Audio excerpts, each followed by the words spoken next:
رسول الله وعلى آله وأصحابه وأهل بيته وأولياء ملته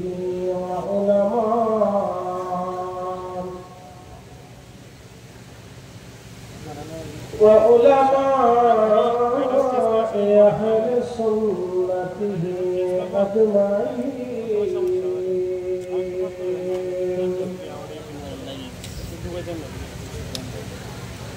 أما بعد فقد قال الله تعالى في كلامه المجيد: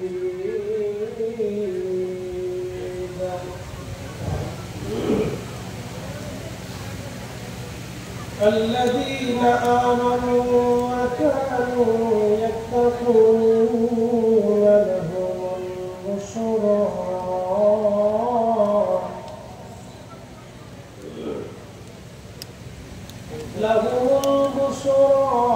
في الحياة الدنيا وفي الآخرة.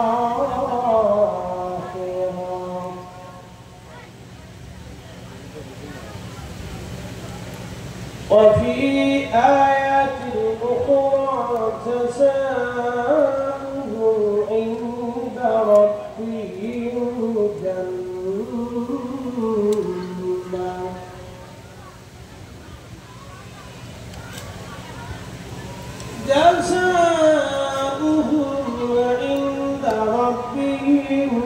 جنات عدن تجري من تحتها الأنهار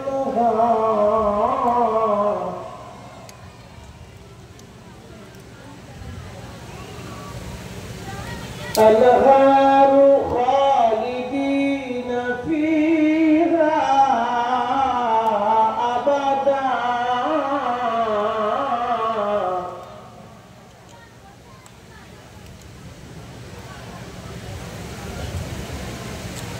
رضي الله عنهم ورضوا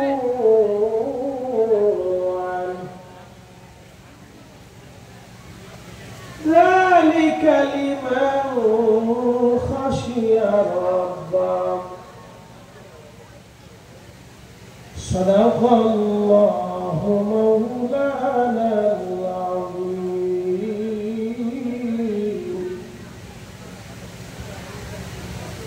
وصدق رسوله النبي الحبيب الكريم.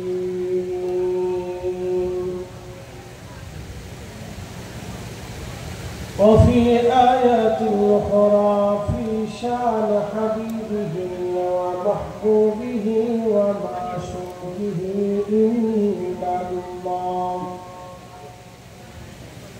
إن الله وملائكته يصلون على النبي يا أيها الذين آمنوا صلوا عليه وسلموا تسليما. اللهم صل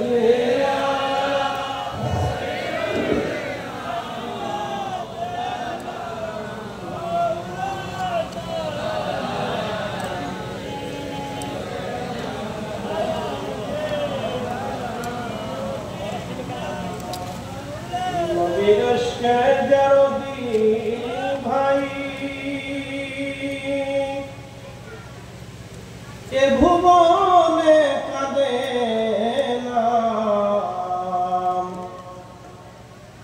রোজ হাসরে ভাইজান তারা নবীজির দেখা পাবে না। আল্লাহুম্মা সাল্লি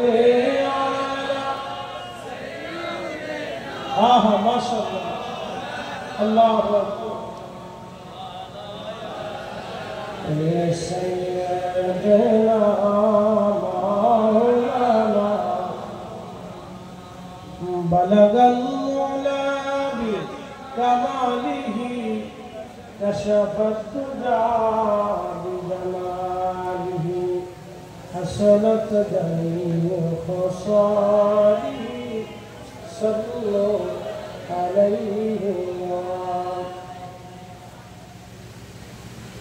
खेरा न कर उसका मगरिबी की दौदानिश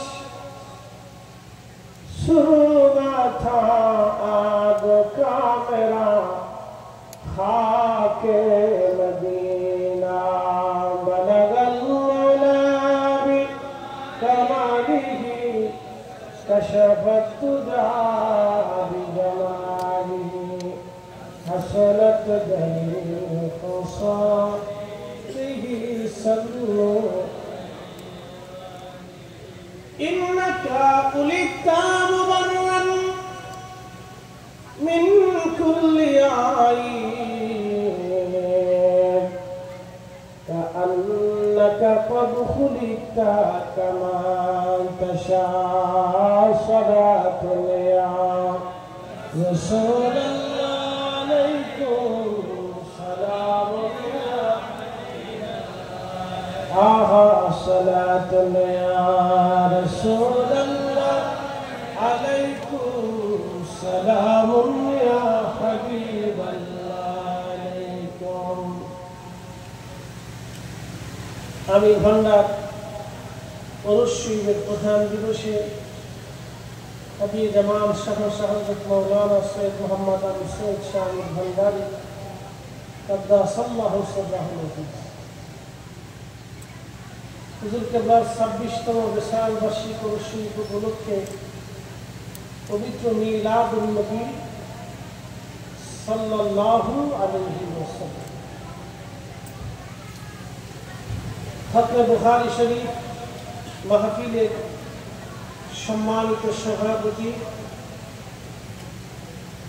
হযরত আল্লামা মাওলানা সৈয়দ মোহাম্মদ শহীদ শাহ আমির ভান্ডারী মাদ্দাজিল্লাহুল আলী গাউসিয়া রহমান মন্ত্রী আমির ভান্ডার শরীফের সম্মানিত সাজ্জাদানশীন আজকে মাহফিলের এই দরবারের সকল মুহিব্বিন আশিকিন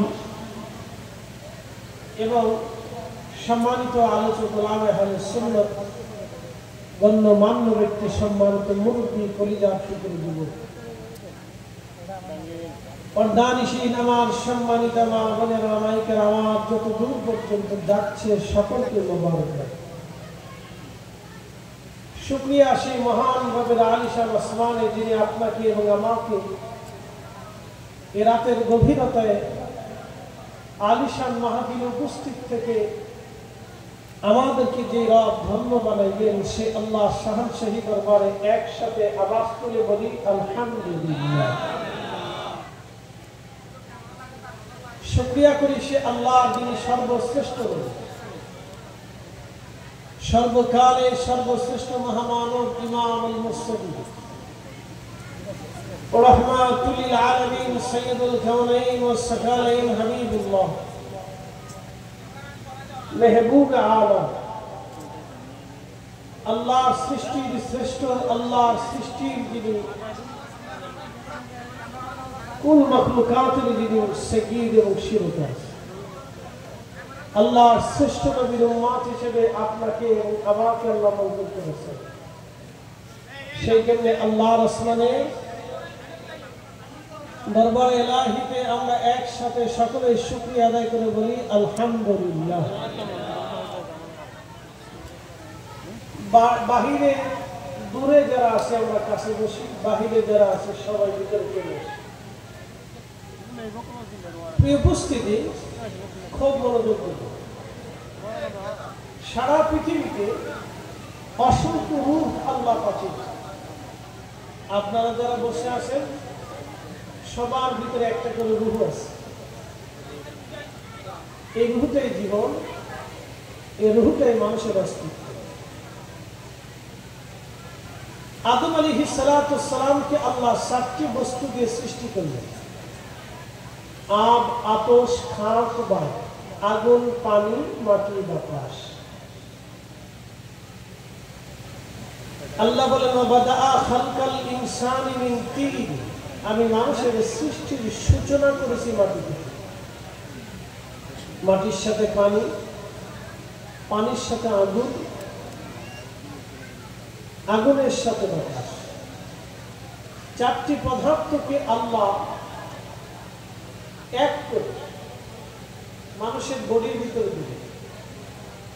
ভালো করে বুঝুন, আগুন, পানি, মাটি, বাতাস, চারটি পদার্থ দিয়ে আল্লাহ মানুষের বডি তৈরি করে। এই জন্য মানুষের বডিতে পানিও লাগে, বাতাসও লাগে, তাপও লাগে। তাপমাত্রা কমে গেলেও সমস্যা, বেশি হলেও সমস্যা। মানব দেহে পানির সংখ্যা বেড়ে গেলেও সমস্যা, কমে গেলেও সমস্যা। বাতাস বেশি হয়ে গেলেও সমস্যা, অক্সিজেন না থাকলেও সমস্যা। চারটি বস্তু দিয়ে আল্লাহ মানব বডি তৈরি করে। এই সর্বপ্রথম বডি তৈরি করলেন আল্লাহ আদম শুক্রিয়া। চার রঙের মশলা দিয়া যে কইরাছে তোর গঠন, চার রঙের মশলা দিয়া আগুন, পানি, মাটি, বাতাস একই যোগে করিয়া প্রকাশ। আগুন, পানি, মাটি, বাতাস একই যোগে করিয়া প্রকাশ। দেখিলি না তুই কইরা তালাশ, কোন জায়গা সে মহাজন, চার রঙের মশলা দিয়া যে কইরাছে তোর গঠন, চার রঙের মশলা দিয়া।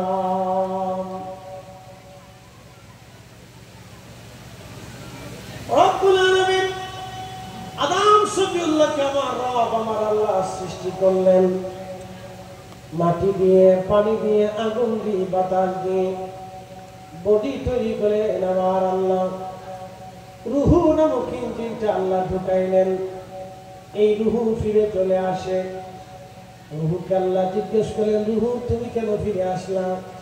রুহু জবাব দিল, হে রব, আপনি এমন একটা জায়গা আমাকে পাঠিয়েছেন শুধু অন্ধকার আর অন্ধকার, কোনো আলো নাই। অন্ধকারাচ্ছন্ন প্রকোষ্ঠের ভিতরে আমি কি করে থাকবো? আমার আল্লাহ বলেন, রুহুরে আলোর ফয়সালা করি। মোল্লা আলী কারিমাক্কি রহিমাহুল্লাহ 450 বছর আগে আল মাওরিদুর রাবির মধ্যে তিনি লেখেন, আল্লাহ নূরে মুহাম্মাদি সাল্লাল্লাহু আলাইহি ওয়াসাল্লাম,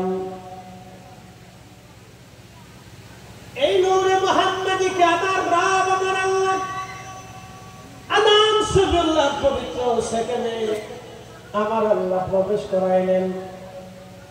আদম শফিউল্লাহ পবিত্র সেখানে যখন নূরে মুহাম্মাদি দিলেন, তখন আদম শফিউল্লাহ পুরা বডির ভিতরে নূরময় হয়ে গেল। নূর আসলো, নূর আসলো, নূর। এই জন্য আমার আল্লাহ বলেন, কদ জাআকুম মিনাল্লাহি নূরুন ওয়া কিতাবুম মুবিন।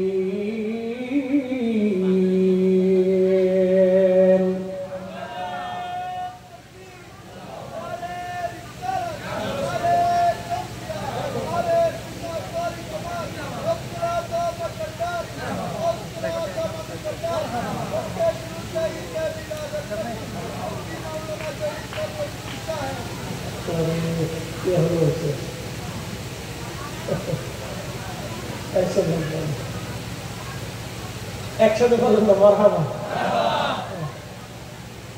বেশি ঘন ঘন দিস জজবা আইনি দিস দরকার না, লোক বালা মাঝে মধ্যে দিয়ে জনতারে সচেতন হয়, দরকার আছে। একটু সচেতন থাকে যে আমরা আছি। একসাথে বলি তো আল্লাহু আকবার। আল্লাহর হাবিবের নূর ঢুকে গেল, তো নূর হইয়া আদম আলাইহিস সালামের পুরা দেশের নূরময় হয়ে গেল। আল্লাহু আকবার। এজন্য কোন উম্মতের কলিজায় যদি ইশকে রাসূল না থাকে তাহলে তার চারপাশে মূল্য নেই। এই কথা বল না, জোরে বলে। ইশকে রাসূল যদি কারো দিলের ভিতরে না থাকে তার নূরে মুহাম্মদী তার ভিতরে নেই। তখন একটা মোটা লাশ, অন্ধকার অন্ধকার। একসাথে বলেন কি? মাকালের ফল দেখতে ভালো, উপরে লাল নীল ভিতরে কালো। মাকাল ফল চট্টগ্রামে বলে সুন্দর সুন্দর, উপরে দেখতে চমৎকার, থেকে আপেলের মতো, ভিতরে গন্ধ পায় কালো কালো। মাকালের ফল দেখতে ভালো, উপরে লাল নীল ভিতরে কালো। ওরে সারা জীবন এমনি গেল দয়াল, সারা জীবন এমনি গেল, খাইতে আমরা পারলাম না। যার ভিতরে নাই রাসূলের প্রেম তার সাথে ভাব কইরো না। ঠিক কি না?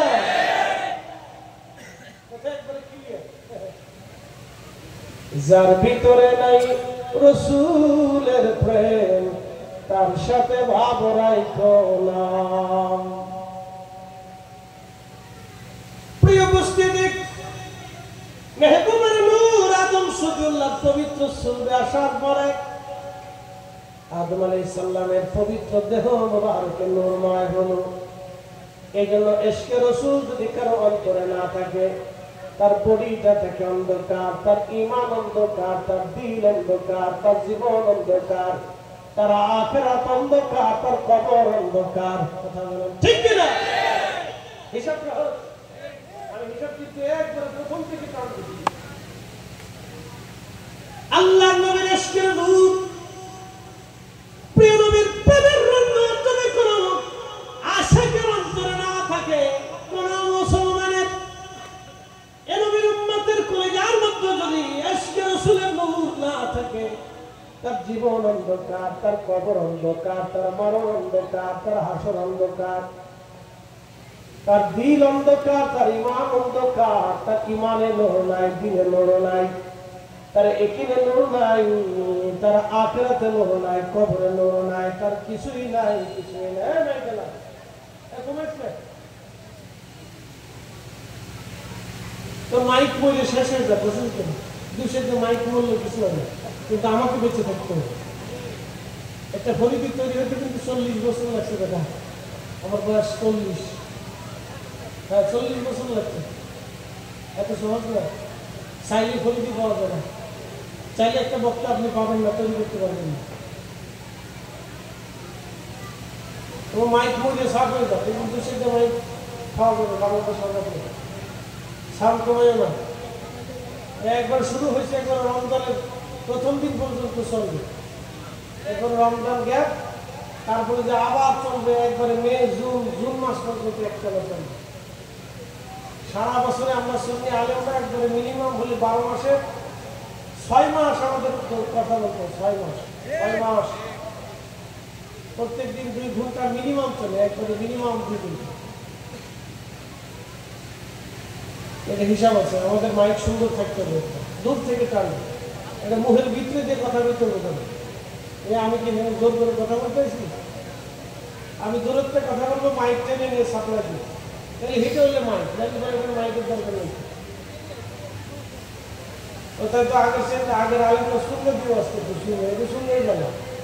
সুন্দর শিখছে কি আপনারা? আগে তো মাইক ছিল না, বড় বড় সুন্দর মুখের ভিতরে দিয়ে আসতে, সুন্দর এই সুন্দর নাই আসলে। একসাথে বলতে আল্লাহু আকবার। মাকালের ফল দেখতে ভালো, উপরে লাল নীল ভিতরে কালো, পরে সারা জীবন এমনি গেল দয়াল, খাইতে আমরা পারলাম না। যার ভিতরে নাই রাসূলের প্রেম আর সাথে ভাব রাখো না। কথা বলেন ঠিক কি না? এই জন্য ইশকে রাসূল যদি কারো কলিজার মধ্যে না থাকে, জীবনের কোনো মূল্য নাই, ঈমানের কোনো মূল্য নাই। আল্লামা ডক্টর ইকবাল বললেন, মগজ করা রূহে ঈমান জানে দিল, হাসতে হবে রাহমাতুল লিল আলামিন। মগজ করা রূহে ঈমান জানে দিল, হাসতে হবে রাহমাতুল লিল আলামিন। কোরআনের মগজ বলো, ঈমানের রূহ বলো, ধর্মের প্রাণ বলো, সবকিছুর মূল আমার নবীর ভালোবাসা। আমার রাসূলের ভালোবাসা যদি না থাকে, ঈমানের কোনো মূল্য নাই, ঈমানের নূর নাই। আমার নবীর ভালোবাসা যদি না থাকে, দ্বীনের ভিতরে তার কোনো নূর নাই, তার দ্বীন নাই, ঈমান নাই, কোরআন নাই, তার কিছুই নাই। ইশকে রাসূল থাকলে সব আছে। এই জন্য ইশকে রাসূলে আমাদের অন্তরকে জ্বালিয়ে ভরিয়ে দিতে হবে। ইশকে রাসূল দিয়ে দেহকে নূরানি বানাইতে হবে। তাহলে আমরা অরিজিনাল মুসলমান হয়ে কবরে যেতে পারবো। নতুবা খালি খোলস আমাদের দেহের মধ্যে থাকবে। রূহ ডাকবে, রব্বি এমন একটি স্থানে পাঠালেন অন্ধকার। আল্লাহ বলেন আলোর ব্যবস্থা করি। নূরে মুহাম্মদী যখন চলে গেল, তখন রূহের দেহের ভিতরে আলো চলে আসলো। রূহ মোবারক স্থির হয়ে গেল। এই জন্য ইশকে রাসূল থাকা লাগবে। ইশকে রাসূল নাই, তার জীবনে কিছুই নাই, কিচ্ছু নেই, তার জিন্দেগিতে কিচ্ছু নেই। মনে রেখে আদম সফিউল্লাহ রাব্বুল আলামিন, আদম সফিউল্লাহ পৃষ্ঠদেশে আল্লাহ হাত রাখলেন, কুদরতি হাত যখন আল্লাহ রাখলেন, কুদরতি হাত রাখা পরে আদম আলাইহিস সালামের পৃষ্ঠদেশ থেকে কোটি কোটি রূহ আল্লাহ বের করে নিয়ে আসলেন। সেদিন আপনি ছিলেন আর আমি ছিলাম। কিয়ামত পর্যন্ত যত মানব জাতি দুনিয়াতে আসবে, সব রূহগুলি আদম আলাইহিস সালামের সামনে আল্লাহ উপস্থিত করলেন। আদম নবী আমাদের চেহারাগুলি দেখলেন। আমাদের কারো ভাগ্যে কি হবে আল্লাহ তাও দেখাইলেন। কে ডাকাত হবে, চোর হবে, আলেম হবে, জালেম হবে, কেউ ওলি হবে, বুজুর্গ হবে, কেউ নবী হবে, রাসূল হবে, কেউ কুতুব হবে, আক্তাব হবে, মুজাদ্দিদ হবে, আবদাল হবে, কেউ মজ্জুব হবে। এইভাবে দুনিয়াতে আলেম, জালেম, মুফতি, মুহাদ্দিস, শাইখুল হাদিস, প্রিন্সিপাল, ধনী দরিদ্র, গরীব আর অন্ধ, আর ল্যাংড়া কানা বোবা এইভাবে হবে। আদম সফিউল্লাহ এইগুলি দেখার পরে চোখের পানি ছেড়ে দিয়ে কেঁদে ফেললেন। আল্লাহকে বলেন, রাব্বি আমি তো তাদের বাবা, তারা আমার সবাই সন্তান। আল্লাহ সন্তানের প্রতি তো বাবার মায়া অনেক বেশি। ইয়া রব আমার সন্তানদের ব্যাপারে আমি আল্লাহর মায়া লাগতেছে। আল্লাহ তুমি মেহেরবানি করে আমার সন্তানদের সবাইকে সমান বানায় দাও। ধনী দরিদ্রের বৈষম্য দিও না, জ্ঞানী গুণী আর পাগলের বৈষম্য দিও না, অন্ধ আর চক্ষুর বৈষম্য দিও না, রাজার বাদশাহ ফকির মিসকিনের বৈষম্য দিও না। আল্লাহ আল্লাহ তুমি সবাইকে সমান বানায় দাও। তখন আমার আল্লাহ বলেন, হে আদম আমি সবাইকে সমান বানাবো না, কারণ আমি আমার বান্দাদেরকে দুনিয়াতে পাঠাবো পরীক্ষা করার জন্য। পরীক্ষা পরীক্ষা পরীক্ষা। আপনি দুনিয়ায় পরীক্ষার মধ্যে পড়ে গেছেন। পরীক্ষা পরীক্ষা পরীক্ষার ভিতরে আপনি পড়েছেন। মনে রাখবেন হযরত সৈয়দ শাহ আমির ভান্ডারী রাহমাতুল্লাহ আলাইহি এমনি ওলি হন নাই, তিনি হুজুর গাউসে মাইজ ভান্ডারীর দরবারে পরীক্ষা দিয়ে ওলি হয়েছে। কথা বলেন ঠিক কি না? এই পরীক্ষা দিয়েছে, পরীক্ষা বছরের পর বছর পরীক্ষা দিয়েছে। এমনি ওলি হবে, ওলি কি গাছে ধরে? চাইলে ওলি হবে, ওলি কি ভুটাভুটি তো হয় না? দেশে ওলি ভুটাভুটি তো হয় না। ভোট দিয়া যদি ওলি বানানো যাইতো, তাহলে আমার দেশের বড় বড় পয়সাওয়ালার ওলি হয়ে যাইতো। কথা বল না, ভোট দিয়ে যদি ওলি হতো তাহলে রাজনীতির ভিতরে ওলি হয়ে যাইত। ভোট দিয়ে যদি ওলি হতো তাহলে ট্রাম্প হইতো বড় ওলি। কি কথা বল? ট্রাম্পের বড় ওলি হইতো। এই শয়তানের গোষ্ঠী আজকে হাত বাড়াইছে, জাতিসংঘে হাত বাড়াইয়া একটা হাত উত্তোলন করে এই ফিলিস্তিনের যুদ্ধে বন্ধের প্রতি তারা ভেটো দিয়েছে। সারা বিশ্বের সব বললো আমরা যুদ্ধ বন্ধ বিরতি আর এই শয়তানের দল শয়তানের দেশ হাত বাড়ায় বললো যেন আমরা যুদ্ধ করতে চাই।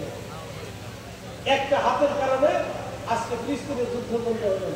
কত মানুষের জীবন চলে যাচ্ছে, কত রক্ত যাচ্ছে, কত শিশু নষ্ট হচ্ছে, কত মা শহীদ হয়ে যাচ্ছে, কত মায়ের ইজ্জত চলে যাচ্ছে, কত নারীর জীবন চলে যাচ্ছে, কত পুরুষের অনভত্য সারা জীবন বরণ করতে হচ্ছে, কত শিশু পঙ্গুত্ব নিয়ে সারা জীবন বেঁচে থাকবে।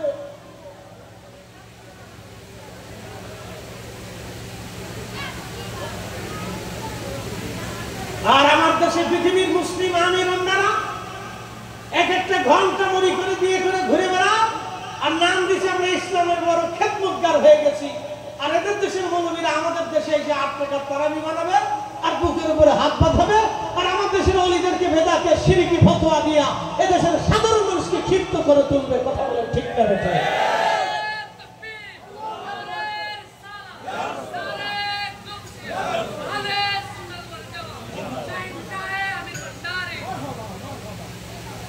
কি আশ্চর্য! এরা এসে আমাদের দেশে শোনেন, বর্তমান পৃথিবীতে 50টা মুসলিম দেশ আছে। 50টা মুসলিম দেশের 2 লক্ষ যদি সেনা ফৌজ ধরে, প্রশিক্ষিত সেনা ফৌজ, তো 50 দেশ হলে মিনিমাম 1 কোটি মুসলিম সৈন্য আছে। কি করছি আমরা?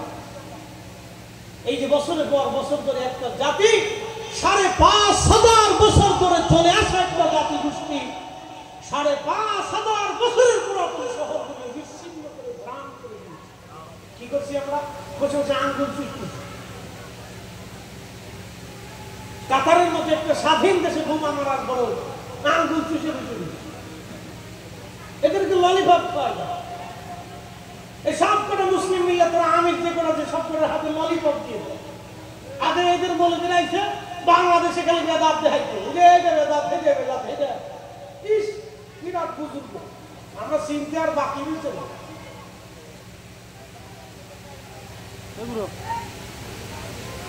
এরা নিজের মসজিদে দাঁড়ায় ফিলিস্তিনের জন্য দোয়া পর্যন্ত করতে পারে।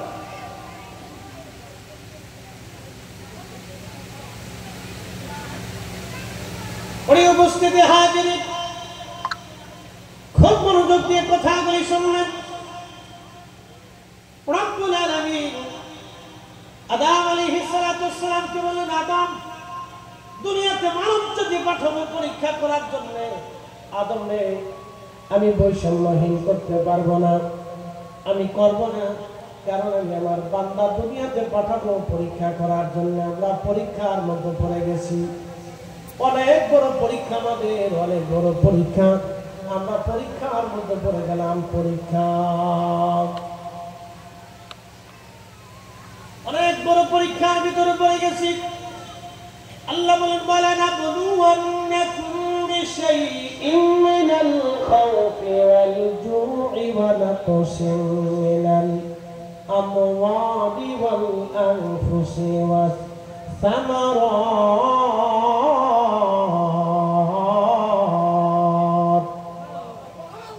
আমি তোমাদেরকে পরীক্ষা করব,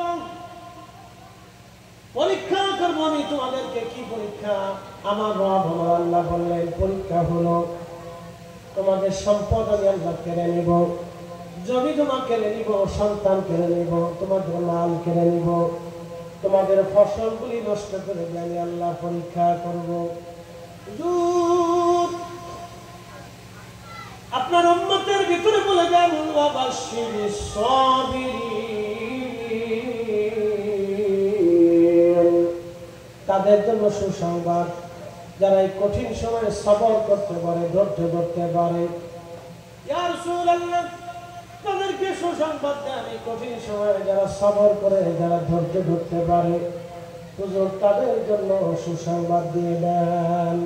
ওয়াবাশশিরিস সাবিরিন।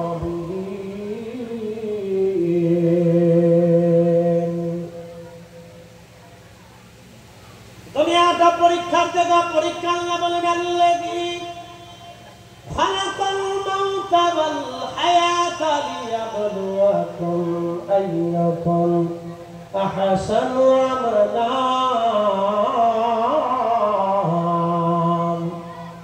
আমি আল্লাহ তোমাদের হায়াত সৃষ্টি করেছি, মৃত্যু সৃষ্টি করেছি পরীক্ষা করার জন্য। পরীক্ষা পরীক্ষা পরীক্ষা পরীক্ষা। আসলে আল্লাহ পরীক্ষা দিয়েছে। পূর্ব জমানাতে এক বুজুর্গ যুবক সারা রাত সারাদিন 24 ঘন্টা আল্লাহর ইবাদত করে। এই আমাদের দেশের কয়জনে 24 ঘন্টা ইবাদত করে? 24 ঘন্টা 16 ঘন্টা চলে যায় মোবাইল টিপতে টিপতে। কি কথা বল না? আগে ছেলেবেলারা একটু ফুটবল খেলতো। আমরা ছোটবেলা হাডুডু খেলছি, ফুটবল খেলছি, ক্রিকেট খেলছি, গোল্লাছুট খেলছি, তারপরে আরো অনেক কিছু ছিল, দাঁড়িয়া খেলা খেলছি। এখনকার পোলাপনের নামই ছিল না। এখনকার পোলাপনের নাম শুনছে পাবজি গেম, পাবজি। কয়দিন দেখার পরে এসে আধা পাগল। হ্যাঁ, কয়দিন পরে ছাতা দেখতে দেখতে আধা পাগল। পরে ডাক্তারের কাছে নিয়ে যা, ডাক্তার দেখাছে কেমনে চায় থাকে, একটু আমরা চায় থাকে, একটু আমরা চায় থাকে। কথা কেন ধরে বলে ছোটবেলা আমরা কত খেলাধুলা করছি, এখন খেলাধুলা বলে মোবাইল টিপে, ফেসবুক টিপে, ইউটিউব দেখে, তারপরে আপনার টিকটক দেখে। টিকটক এই জন্য বাচ্চাদের হাতে মোবাইল দিলেন, খেলা দিয়ে দিলেন, ফুটবল দিয়ে দেন, ক্রিকেট দিয়ে দেন, ব্যাডমিন্টন দিয়ে দেন, আর কি আছে, ভলিবল দিয়ে দেন, যত প্রকার খেলা আছে দিয়ে। আবার বেডিগারে ফুটবল দিয়ে দেন,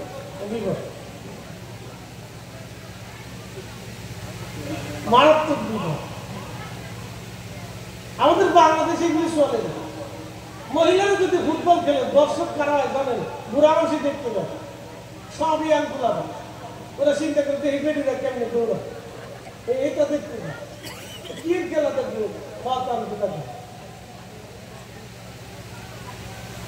বাংলাদেশের খেলা ফুটবল খেলা সারা জীবন খেলে একটা কাপ পাল্টে কোটি কোটি টাকা নষ্ট করছে, গরিবের টাকা নষ্ট করছে। কথা বলে আমাদের দেশে গরিবের টাকা নষ্ট কি হয়েছে? দেশে খেলাধুলা এদেশের মানুষ এখনো ভাত পায় না। লক্ষ লক্ষ ছেলেরা বেকার করে রয়েছে। কত অন্ধের চিকিৎসার টাকা পায় না, বাসস্থানের টাকা নাই, ঘর নাই, বাড়ি নাই, কোথায় যে কোটি কোটি টাকা, ডলার পর ডলার টাকা নষ্ট করে বিদেশে খেলাধুলা দেখে। কি হয়েছে দেশে? আজ পর্যন্ত বাঁচলে কিছু? সাঁতার খেলা আমি জীবনে দেখি না, 1 মিনিটের জন্য দেখি না। দৌড় টাইম নষ্ট করে সময় আছে, খালি ঠকে জিতে না, খালি ঠকে। কোটি কোটি টাকা এদের পিছনে খরচা করে বাংলাদেশ সরকার। ক্রীড়া মন্ত্রণালয় দিচ্ছে, ক্রীড়া মন্ত্রণালয়। আচ্ছা বলেন তো, ক্রীড়া মন্ত্রণালয়ের কাজ কি খালি কটা বেড়ি লই আর কটা ফুলাফান লই বিদেশে যায় ঘুরে ঘুরে আনন্দ মিছিল করিয়া, হ্যাঁ, খাইয়ে খুঁয়ে ঘুরে ঘুরে দেশের পয়সা নষ্ট করা? ক্রীড়া মন্ত্রণালয়ের কাজ হলো প্রত্যেক অঞ্চলে অঞ্চলে মাঠ কিনে কিনে বাচ্চাদের জন্য খেলার ব্যবস্থা করা, বিশ্ববিদ্যালয়ে খেলার ব্যবস্থা করা, এই আপনার এলাকা ভিত্তিক খেলার ব্যবস্থা করা, ছেলেদেরকে শুধু এই খেলা না আরো বিভিন্ন ধরনের খেলার ব্যবস্থা করে তাদের মানসিক প্রশান্তি দেওয়া এবং তাদেরকে তাদের শরীর গঠনের সাহায্য করে। এগুলি তাদের নাই, তারা নিজেরা কয়েকদিন ঘুরে গেলে আমি এগুলি খেলা দেখি না, এগুলি মানি, এগুলো গরিবের টাকা নষ্ট করা। কথা বললে ঠিক না? সাঁতার মন্ত্রণালয় একটা দিয়ে বানা রাখছে, টাকা নষ্ট করে। কম টাকা নষ্ট হয় বছরে শত শত কোটি টাকা নষ্ট। টাকা করতে গেছে, টাকা আসে থেকে বিদেশের রেমিটেন্স টাকা, এদেশের মানুষ ট্যাক্স দেয়, আমরা ট্যাক্স দেই। গরিব মানুষের মাথার ঘাম পায় ফেলানো টাকা, অনেক টাকা নষ্ট হয়। তো টাকা নষ্ট হয়ে যদি দেশের সুনাম না আসলো, তুমি টাকা নষ্ট করে দরকার আছে, ওটা গরিব মানুষকে বরাদ্দ করে দাও। আমার দেশের গরিব যারা সে লেখাপড়া করতে পারে না, ওদের জন্য বরাদ্দ করো। এটা বলে ঠিক না? তো মানুষ কি মানুষ খুব মনোযোগ দেবেন হাজিরি। প্রিয় উপস্থিতি আমার, ভালো করে শোনা যাবেন আপনি। আল্লাহ রাব্বুল আলামিন আমাদেরকে পরীক্ষার জন্য দুনিয়াতে পাঠালেন। পরীক্ষা বলে কি? পরীক্ষা আইয়াকুম আহসানু আমালা, দুনিয়াতে কে ভালো কাজ করে, ভালো আমল করে, আমি আল্লাহ সেটা পরীক্ষা করব। মানে ইসরায়েলের যুবক সারাদিন রাত 24 ঘন্টা আল্লাহর ইবাদতের মধ্যে কাটিয়ে দেয়। মুসা আলাইহিস সালামের জামানায় 24 ঘন্টা আল্লাহর ইবাদতে কাটায়। এলাকার কিছু বখাটে লোকেরা চিন্তা করলো, এই লোকটা তো বুজুর্গ, দেখি তার বুজুর্গি কত সীমা পর্যন্ত থাকে। আমাদের সমাজে দেখবেন কিছু মানুষ যদি ভালো মতো চলে তো অন্যান্য মানুষরা কয় ভালো হলি কবে। এদেশে ভালো মানুষের বাদ নাই। বলে হুজুর কেমন কথা বললেন? হ্যাঁ, যে ব্যক্তি হালাল হারাম গুলি বেছে বেছে চলে, সুন্দর মতো জীবন যাপন করে, সমাজ তাকে বোকা মনে করে। আসলে সে বোকা না, সে অরিজিনাল ভালো। খুব মনোযোগ দিবেন, আমরা ভালোর সম্মান দেই না, জ্ঞানীর সম্মান দেই না। যার কারণে আমাদের দেশে জ্ঞানী জন্ম হয় না, আর জ্ঞানী হইলেও এ দেশ থেকে চলে যায়। বলে কারণ কি? আমরা জ্ঞানের সম্মান দিতে পারি নাই। বড় বড় ডাক্তার আমাদের দেশ থেকে চলে যায় অন্য দেশে, কারণ কি?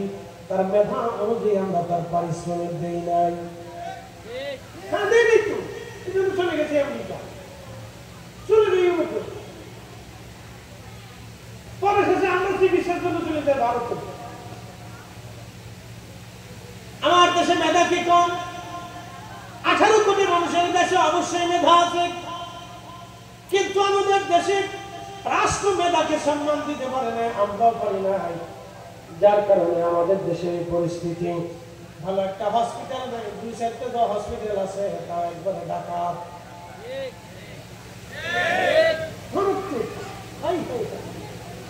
একবার যদি ঢুকেইতে পারে তো আপনার যান শক্তি জমি জমা ভিটে বাটি যা আছে বেশি হলে দিতে।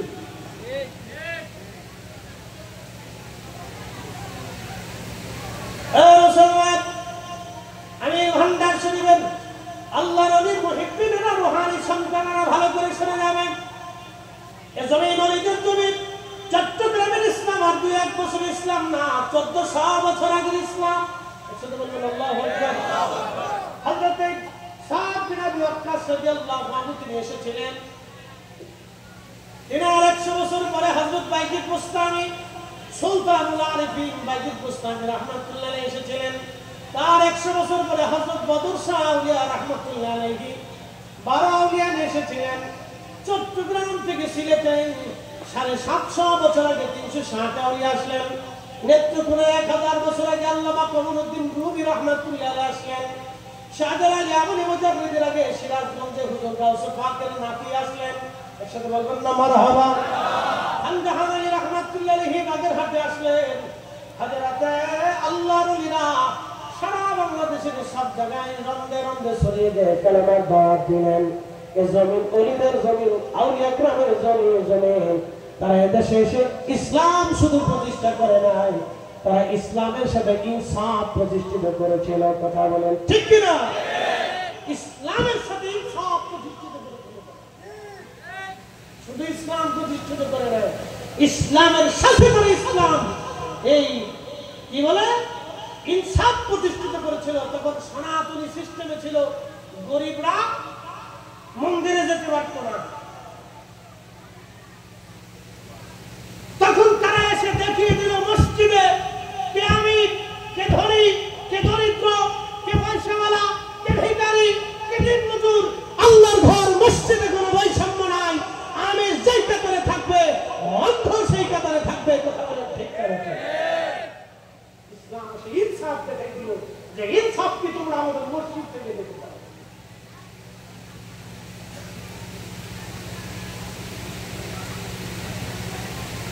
সরকারের হাজির এই যুবক 24 ঘন্টা আল্লাহর ইবাদতে কাটায়। যুবকটাকে পরীক্ষা করার জন্য এলাকার কিছু বখাটে লোকজন তারা চিন্তা করলো আমরা তাকে একটু পরীক্ষা করে দেখি সে 1 নম্বর না 2 নম্বর। একটা পতিতা মেয়েকে তারা ভাড়া করলো। পতিতা মেয়েকে ভাড়া করে বললো তুমি ওই পুরুষের সাথে যদি জেনা করতে পারো তাহলে তোমাকে অর্থ দিব, টাকা দিব। এক পতিতা নারীকে তারা ভাড়া করলো। পতিতা নারী প্রতিটা নারী তো টাকার জন্য সব করতে পারে, টাকার জন্য সব করতে পারে। কি কথা বললেন? পাকিস্তানে বেডি আমরা বাংলাদেশ গেছে, উনি বাপরে বাপ, খবরের পত্রিকার খবরের কাগজের মিডিয়া মনে হয় যে ওর চোখ, মিডিয়াদের সব চোখের বেডির দিকে চলে গেছে। পাগলের দেশ কোথাকার। এদেশে কত নারী ধর্ষণ হইতেছে, কত পুরুষ খুন হইতেছে, কত গরিব মানুষ সম্পদ আর জমি বুঝতে পায় না, মিডিয়া সেই দিকে যায় না। কোথা থেকে এক দেশের এক বেরিয়েছে, মিডিয়া হাতের দিকে আমরা আঙুল ধরে যাচ্ছি।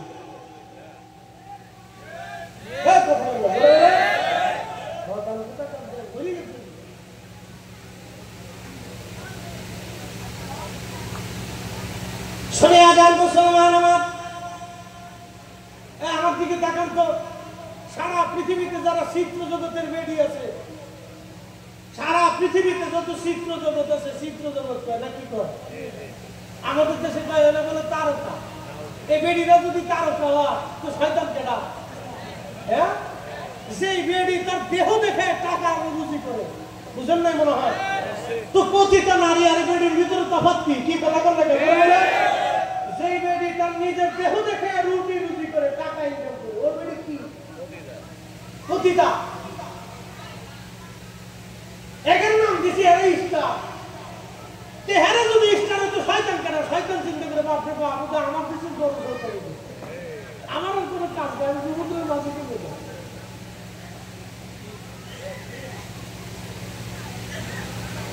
লক্ষ লক্ষ যুবকের চরিত্র নষ্ট করে, লক্ষ লক্ষ যুবকের চোখ নষ্ট করে, লক্ষ লক্ষ যুবকের চোখ নষ্ট করতেছে। কত পুরুষের চোখের খোরাকেরা, তার কোন হিসাব নেই। আমি কল্পনা করতে পারবেন কত পুরুষের চোখের খোরাকেরা। আই সর্বনাশ, ইয়া রাব্বি, তার মাথার থেকে পা পর্যন্ত বুঝে গেছে।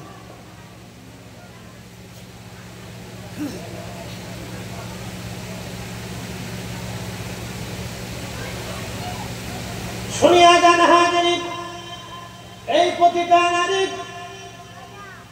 লোকেরা ঠিক করলো, তোমরা যদি এই প্রতিটা নারীকে বললেন তোমরা যদি যুবকের সাথে জানা করতে পারো তাহলে অবশ্যই অবশ্যই তোমাকে পুরস্কার প্রদান করা হবে। ওই মহিলা রাজি হয়ে গেল। একটা পর্যায়ে মহিলা সুযোগের অপেক্ষা আছে, কবে এই পুরুষকে ধোঁকা দেওয়া যায়।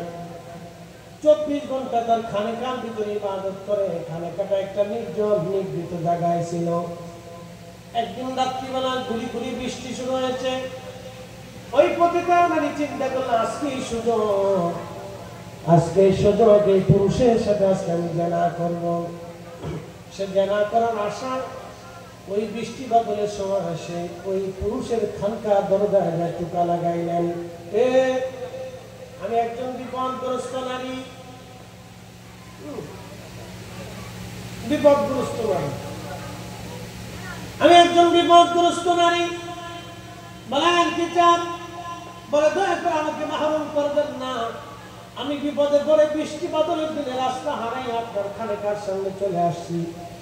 আজকে রাতের জন্য আপনার খানকারের ভিতরে আমাকে একটু আশ্রয় দেন।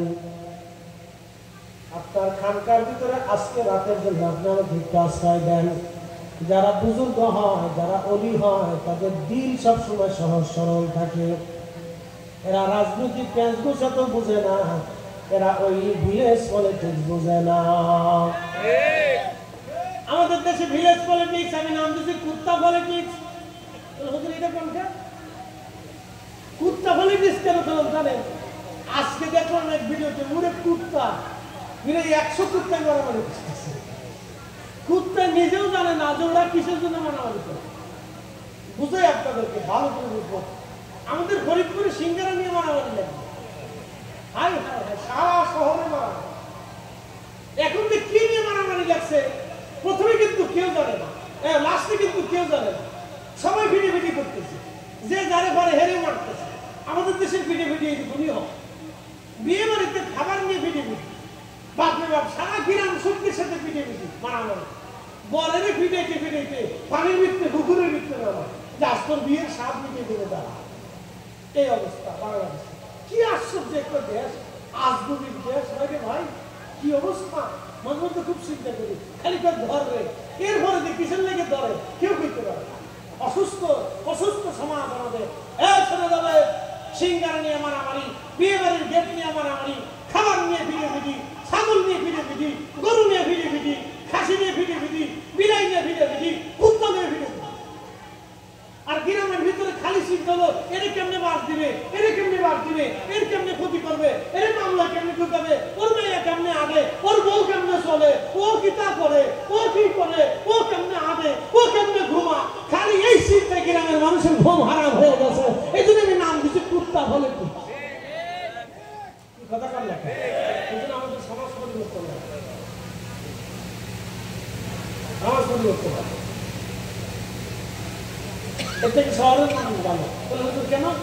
শহরের মানুষ কাজ করে খায় না, এটা চিন্তা হলো যে কাজ করলে আমার বাসা ভাড়া দিতে পারবো, আর কাজ না করলে বিক্রি করে দিতে।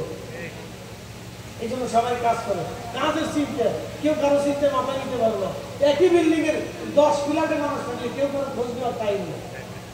কথা ঠিক আছে না ভাই? এই জন্য অলস মস্তিষ্ক শয়তানের কর্মশালা।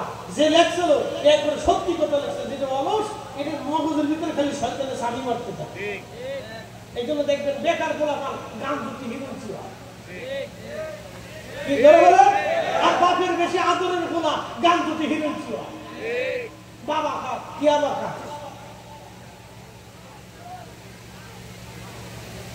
একসাথে জোরে বলেন তো আল্লাহু আকবার। না হয় না, আপনারা জিমিটি হয়ে গেছে। জোরে বলেন, জোরে জোরে জোরে জোরে, হাত উঁচা করে বলেন, হাত উঁচা করে বলেন। আরে রিসালাত, সালাতুন ইয়া রাসূলুল্লাহ আলাইকুম সালামুন ইয়া সালাতুন ইয়া রাসূলুল্লাহ আলাইকুম সালামুন ইয়া হাবিবাল্লাহ আলাইকুম। খুব মনোযোগ দিবেন।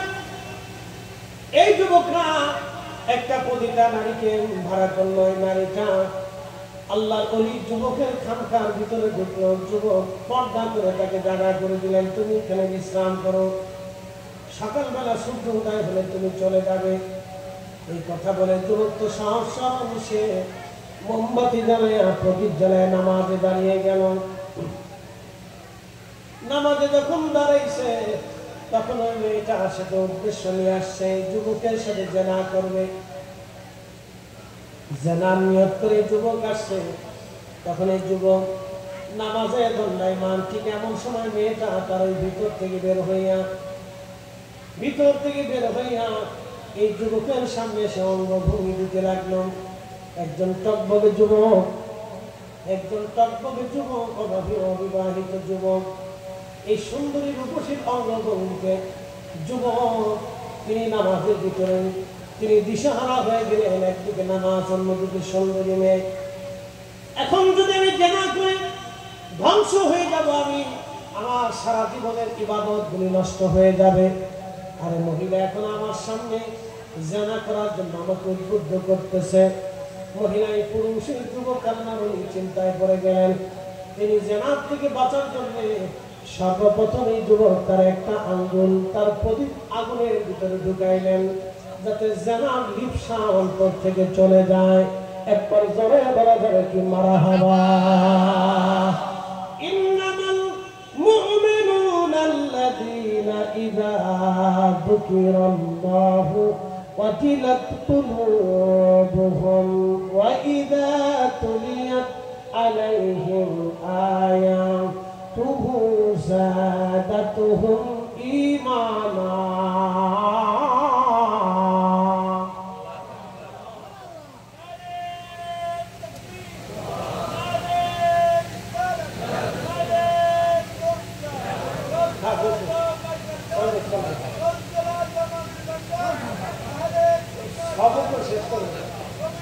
শেষ করি তারপরে সবক শিখে শেষ করতে না দরকার আছে। আল্লাহ মানুষের দিলকে দেখে, আল্লাহ চেহারা দেখে। কথা ঠিক আছে? আল্লাহ কোন চেহারা দেয় কে, সৌন্দর্য দেয় কে? আল্লাহ। আল্লাহ দিল দেখে। Allah looks not to use health wealth. Allah আপনার এগুলি দেখেন, আল্লাহ আপনার আত্মা থেকে, হাত থেকে, কাল থেকে, যে এই কাল আমি আল্লাহর দিকে মুখাপেক্ষী কিনা আল্লাহ কাল দেখে। এই জন্য আল্লাহ ওলি চেহারা দেখে হয় না, বুঝাবুঝি দেওয়া হয় না। ওলি হইতে হলে ওলির কাছে যেতে হয়। কথা বলেন ঠিক কিনা? ওলি এমনি হয় না, গাছে ধরে বলছিল আসলে ওলি কেমন হয় দেখে, নির্বাচন করে ওলি হয় না। খালি বসুন্ধরার মালিক বড় ওলি হয়ে ঘুমাইছে, এবার টাকা বসিয়েছে। বেক্সিমকোর মালিক হতো দরবেশ, তো বিরাট দরবেশ, এর কথা করে লাভ নেই। বাপ রে বাপ, দাড়িও চাইছে বলে চলে আসছে।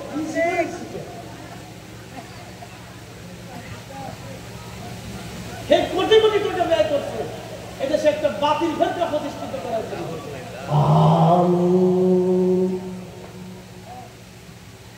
কোটি কোটি টাকা দিচ্ছে এই ফেরকাটাকে প্রতিষ্ঠিত করার জন্য। কষ্ট হচ্ছে আপনাদের? একসাথে জোরে বলুন তো আল্লাহু আকবার। না হয় না, আরো জোরে বলুন, জোরে জোরে জোরে। সুন্নিয়ত আগেও ছিল, এখনো আছে, আগামীতেও থাকবে। জমিনে যতদিন ওলি থাকবে ততদিন সুন্নিয়ত থাকবে। কথা বলেন ঠিক কিনা? হ্যাঁ ঠিকই থাকবে। আল্লাহ কি দেবে, আমি কি দেবো? আল্লাহ কি দেবে, কি দেবে? দেখেন এক যুবক একটা আঙ্গুল আগুনের ভিতরে উঠতে লাগে, পুরা শেষ হয়ে গেলে রিক্সা চলে গেল, মেয়েটা আবার অন্ধভূমি দিচ্ছে। বুঝতে পারতেছেন কষ্ট সে যুবক, আবার তার নাচ জানার দিকে চলে গেল, ঠিক আবার আর একটা আঙুল ঢুকে। এইভাবে করেই যেন একটা না দুটা না 10টা আঙুল সে আগুনের ভিতরে ঢুকাই দিল জানার থেকে বাঁচার জন্য। একসাথে বলুন আল্লাহু আকবার। জোরে জোরে জোরে জোরে জোরে জোরে। ওলি ওলি ইন্নামাল মুমিনুনা আল্লাযীনা ইযা যুকিরাল্লাহু ওয়াজিলাত কুলুবুহুম। ওলি তারা যাদের অন্তরে আল্লাহ স্মরণ আসার সাথে সাথে আল্লাহর ভয়ে অন্তরগুলি থরথর থরথর করে কাঁপতে থাকে, তারা ওলি, তারা মুমিন, তারা ওলি। একসাথে যারা বলেন না মারহাবা।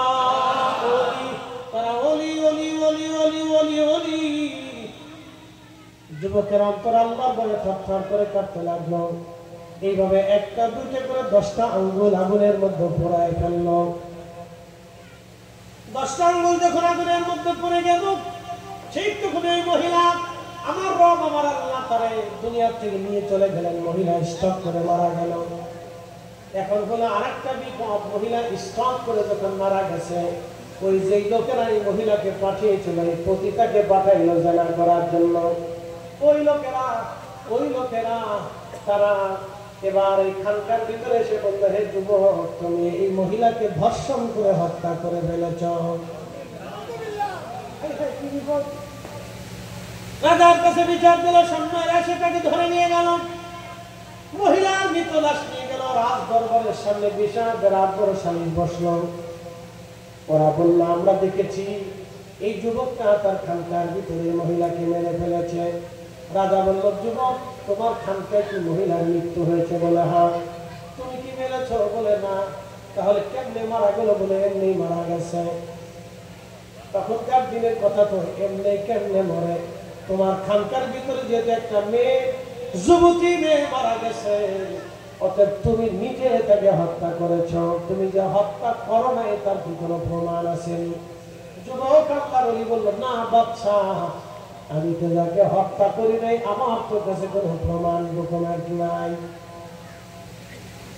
রাজা ডাকতে বলল, যুবক, আমি জানি তুমি বুজুর্গ, যেহেতু তোমার কাছে কোনো প্রমাণ নাই, দলিল নাই, তুমি তাকে হত্যা করো নাই। যুবক, আমি রাজা, আমার আইনে সাক্ষী প্রমাণ যার কাছে বেশি যাবে তার দিকে আইনের আদালত যাবে। যেহেতু তুমি সাক্ষী প্রমাণ সাব্যস্ত করতে পারো নাই, যুবক, আমি তোমার মৃত্যুদণ্ড দিয়ে দিলাম। তারপরে যুবক ডাকতে বলে, রাজারে, ও রাজা, তুমি তো আমাকে মৃত্যুদণ্ড দিচ্ছ, কিন্তু মৃত্যুদণ্ড দেওয়ার আগে আমাকে একটু সময় দেওয়া যাবে। বলে কি করবে? বলে আমি ওযু করব, পবিত্র হব, আমি 2 রাকাত নামাজ পড়ে আমি আল্লাহর সাথে কথা বলতে চাই। কার সাথে কথা বলবে? আল্লাহর সাথে। ওলিরা কার সাথে কথা বলে? আমার দিকে ভালো করে তাকাবেন, বনি ইসরায়েলের ওলির থেকে 70 গুণ মর্যাদা আমাদের ওলিদের বেশি। কথা বললে কাজরে বলে ওই জমানার ওলিদের থেকে 70 গুণ মর্যাদা, 70 গুণ ভাগ, 70 গুণ, 1 আর 2 গুণ না, 70 গুণ, 70 গুণ মর্যাদা বেশি। আমি আমার আল্লাহর সাথে কথা বলতে চাই, এরা বলে ঠিক আছে বলো। কুরআনুল কারীম আল্লাহ বলেন, ইয়া আইয়ুহাল্লাযীনা আমানুস্তাঈনু বিস-সাবরি ওয়াস-সালাহ।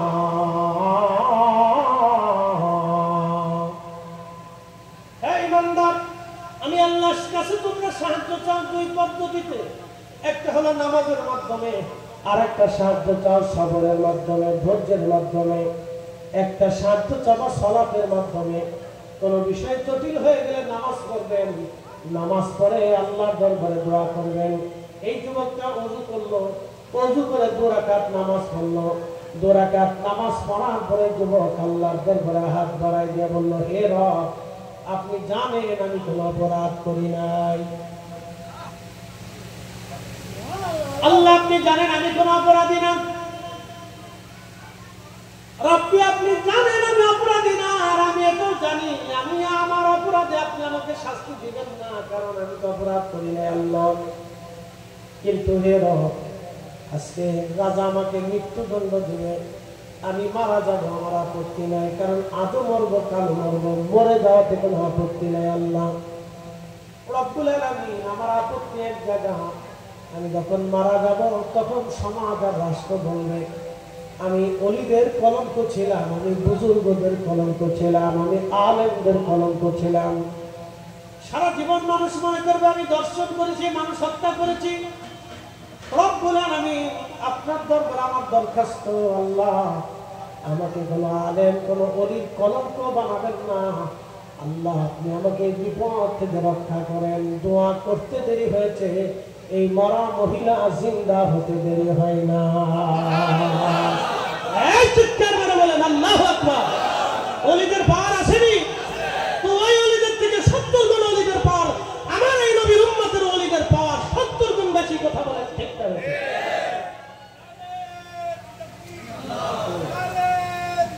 এবার কি বলেন?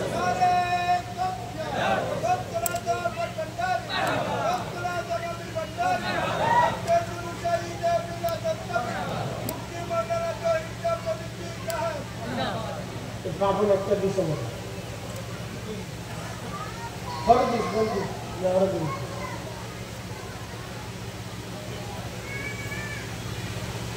সালের কাছ থেকে একটা কাপড় কিনে নিয়ে খাওয়া হয়ে গেলে ওর কিছু দেওয়া হয়ে ভিক্ষা করে খায়, বিক্রি করে খায়, অনেক অনেক মাসে ভিক্ষা করে খায়, ভিক্ষা করে পাপন বিক্রি করে। কিন্তু পারলে একটা কিনবে লোক কাছে আমার দিতে বলে করে রাখ নিবারণ করতেছে, রাতের পাপনের অ্যাডভার্টাইজ করে দিচ্ছে।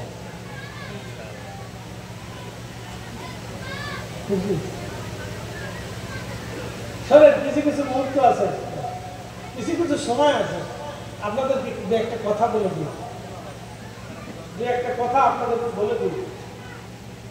এই কিছু বৃদ্ধ আছে দেখবেন দোকানে বসে থাকে, যদি সম্ভব হয় তাদেরকে চা বিস্কুট খাওয়া হয়। কিছু বৃদ্ধ আছে বসে থাকে, কিছু বুড়া মহিলা রাস্তাঘাটে দেখবেন দারিদ্র, বাসে ভাড়া টাড়া নেয়, পারলে ভাড়া দিয়ে দিই, খুশি হবে, দোয়া করে। কিছু কিছু বিষয় আছে ছোট ছোট, আপনার 50 টাকা 100 টাকা অনেক দোয়া পাবে। এমন মুহূর্তে একজনের 50 টাকা অনেক দাম।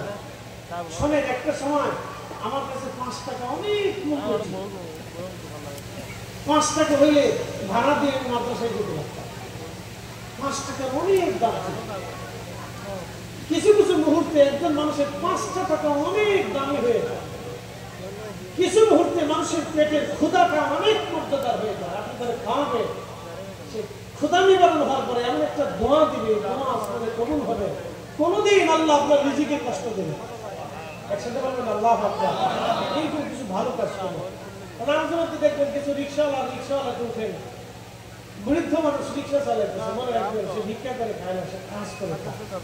এই বৃদ্ধ মানুষ সে রিক্সা চালায়, 10 টাকা ভাড়া, 50 টাকা দেয়, খুশি হবে, দোয়া করে। আপনার 40 টাকা লস হবে না। রিজিক আমরা বরাদ্দ করি না, আসমান থেকে আসে, বাংলাদেশ সরকার রিজিক দেয়। কারণ বাংলাদেশ সরকার নেই তো আমরা নিজেরাই ট্যাক্স দিই, এটা ঠিক আছে না? সরকার তো আমরাও দিয়েছে। এই কাজগুলি করবে, এইগুলি করবে, যেগুলি করলে দোয়া পাবেন সেইগুলি করবে। উল্টে আজের কাজ করতে পারবে, যে কাজ করলে কাজে লাগবে সেগুলি করবে। প্রিয় উপস্থিতি হাজির, যে কথায় ছিলাম আমি সেদিকে চলে যাই। আল্লাহর বুজুর্গ অনেক দোয়া করার সাথে সাথে মৃত মহিলা জিন্দা হয়ে বসে গেল। শুধু বসে যায় নাই, মহিলার জবান খুলে গেল। এই মৃত মহিলা ডাক দিয়ে বলল, হে রাজা, এই যুবক আমার সাথে জেনা করে নাই, আমাকে হত্যাও করে নাই। আমি যুবককে পথ ভ্রষ্ট করার জন্য আমি তার সাথে জেনা করার জন্য গিয়েছিলাম।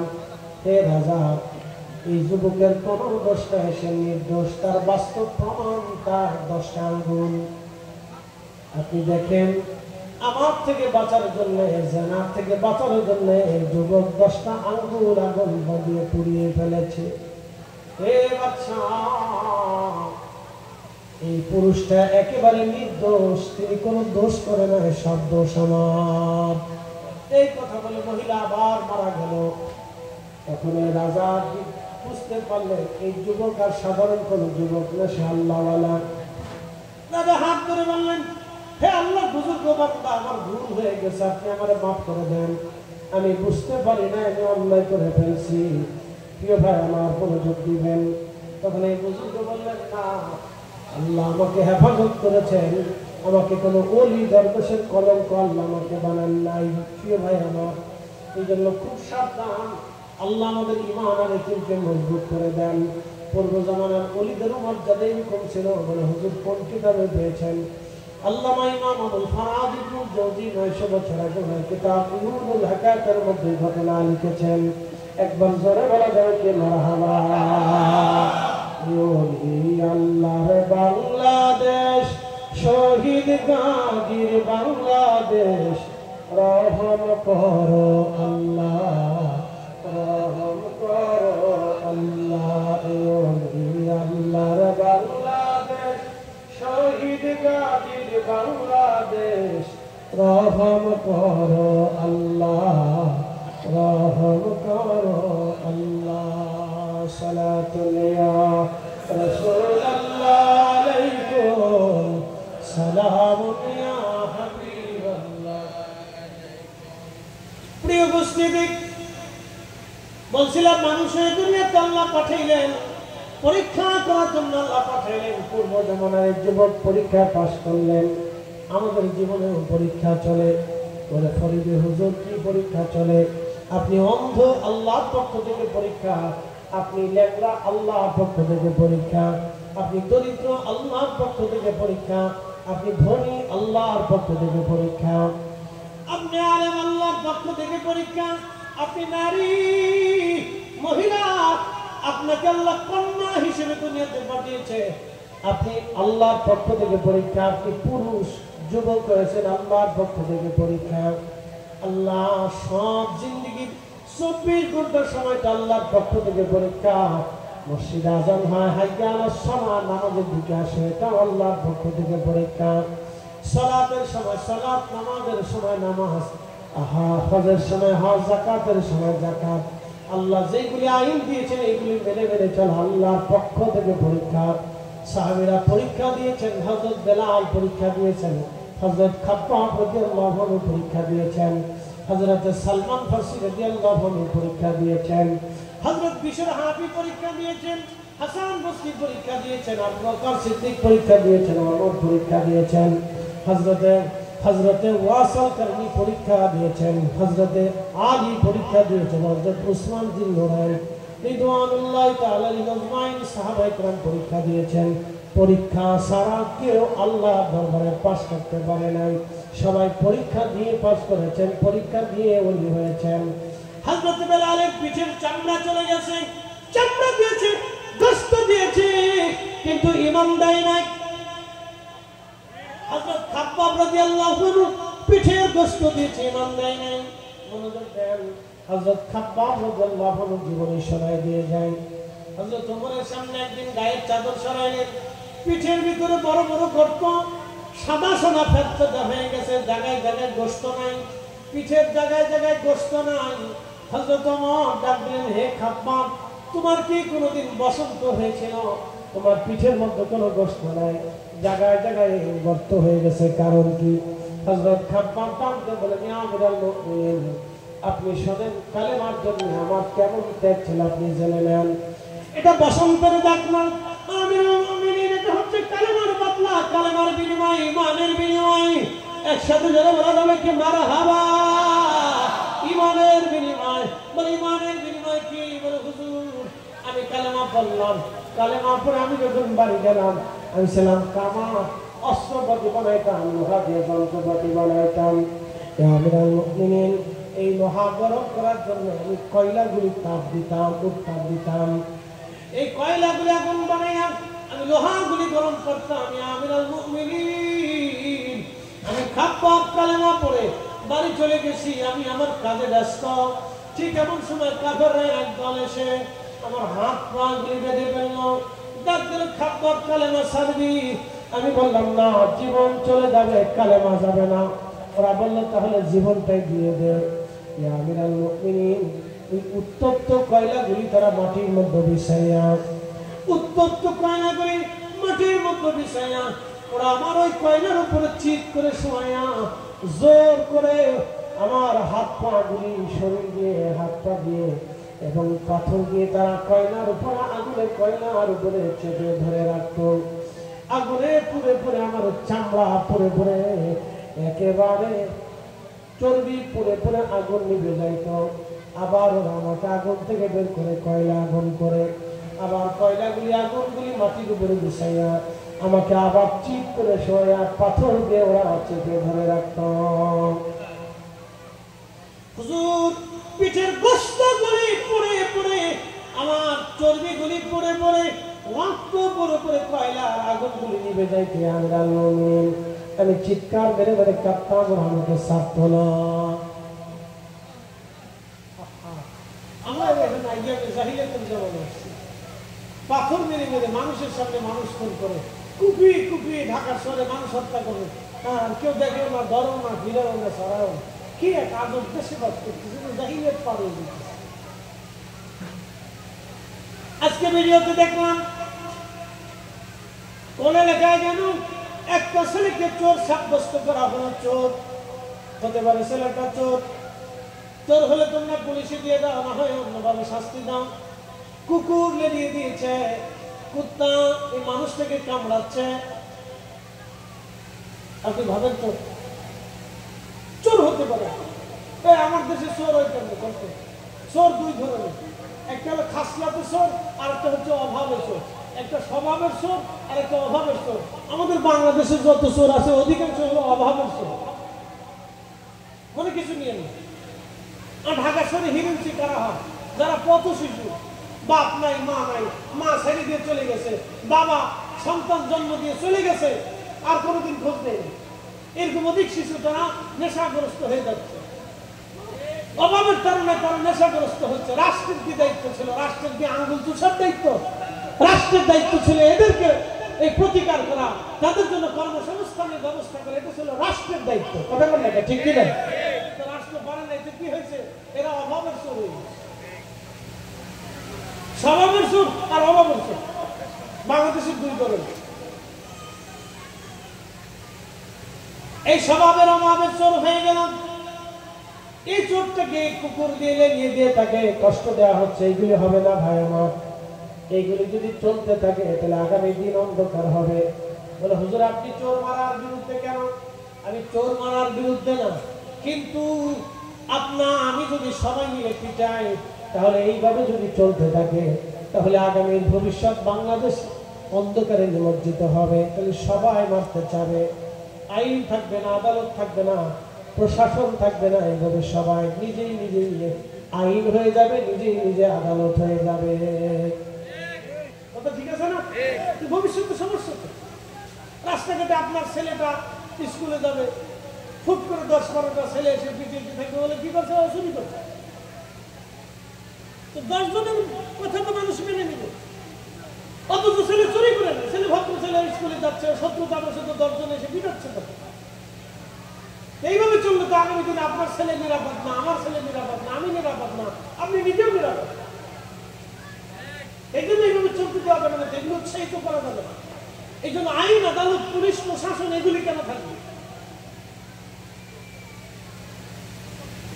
প্রিয় উপস্থিতি, হাজিরিন, খুব মনোযোগ দেবেন।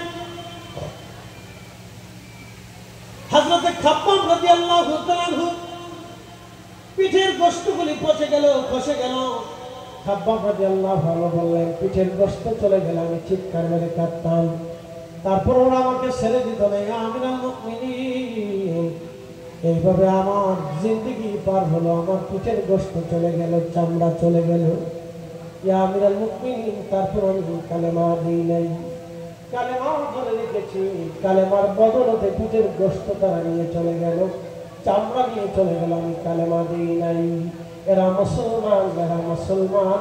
এই ঈমানের জন্য তারা নিজের জীবনের গোশত, রক্ত, চামড়া দিয়েছে, কিন্তু ঈমান তারা বিক্রি করে নাই। পাকিস্তানি মিলিটারি বাঙালির বলল, তুমি হিন্দু না মুসলমান? বলে, মুসলমান তো কালমা বাতা, লা ইলাহা ইল্লাল্লাহ সুবহানাকা ইন্নী কুনতু মিনাজ জালিমিন।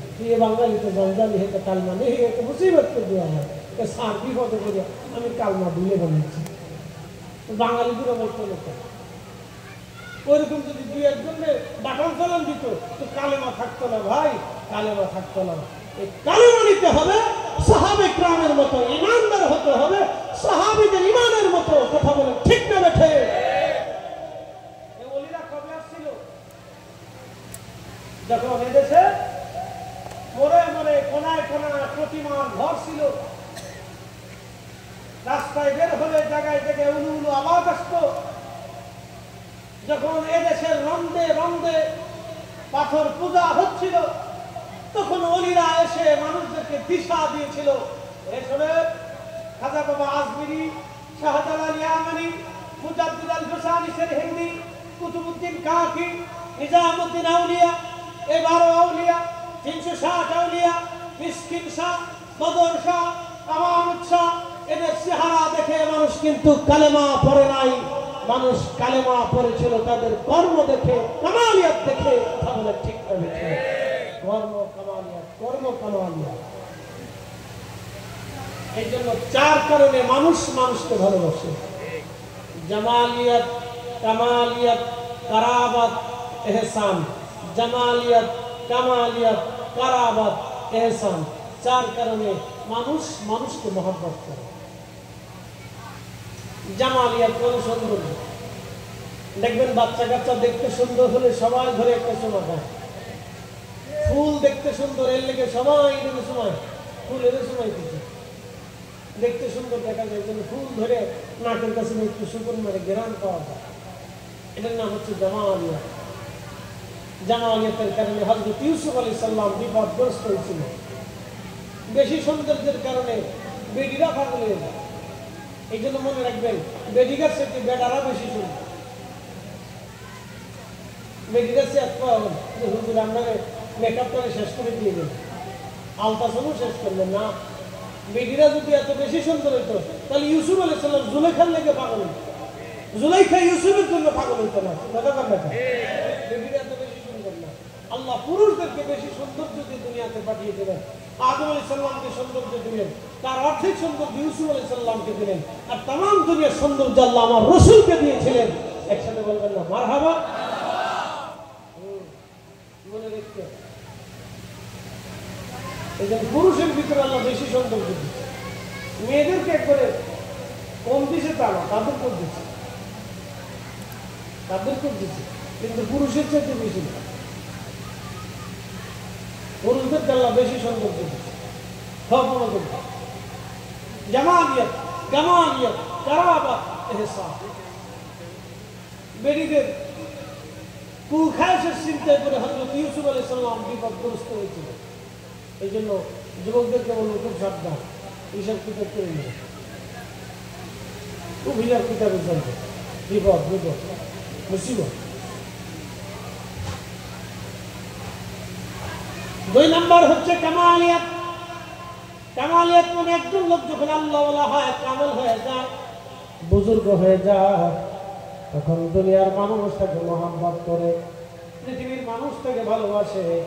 আমার রাসূলকে আল্লাহ একবারে সর্বোচ্চ কামালিয়াত দিয়েছিলেন, বালাগাল উলা বিকামালিহি কাশাফাত তুজা বিজামালিহি হাসনাত জামিউ খুসালিহি সাল্লু আলাইহি ওয়া আলিহি। আমার নবীকে আল্লাহ तमाम সৃষ্টির শ্রেষ্ঠ সৌন্দর্য আল্লাহ দিলেন, तमाम সৃষ্টির শ্রেষ্ঠ কামালিয়াত আল্লাহ আমার নবীকে দিয়ে দিলেন, যার কারণে কাফেররা নবীকে কামালিয়াত দেখে, মুজিজা দেখে অনেকে কালেমা পড়েছিলেন। মুজিজা দেখলেন, কালেমা পড়লেন, নবী নবী বলে বিশ্বাস করলেন। আবার অনেকে মুজিজা দেখলেন কিন্তু বিশ্বাস করে নাই। নবীর মুজিজা দেখে অনেকে কালেমা পড়লেন, প্রিয় নবীর মুজিজা দেখে অনেকে বিশ্বাস স্থাপন করলেন যে আল্লাহ সত্য, আখিরাত সত্য। অথবা আগের যুগের মানুষ আখিরাত আর আল্লাহ কি জিনিস সাহাবীরা জানতো না। সাহাবীরা নবী দেখে আখিরাত চিনেছে, সাহাবীরা আল্লাহ চিনেছে নবী দেখে। রাসূল তোমারই কারণে বিশাল ভুবনে আল্লাহর পরিচয়। রাসূল তোমারই কারণে বিশাল ভুবনে আল্লাহর পরিচয়। না ছিল আকাশ, না ছিল বাতাস, দুনিয়া দৃপ্তিময়। না ছিল আকাশ, না ছিল বাতাস, দুনিয়া দৃপ্তিময়। রাসূল তোমারই কারণে বিশাল ভুবনে আল্লাহর পরিচয়। আল্লাহুম্মা সাল্লি আলা জালাল বলে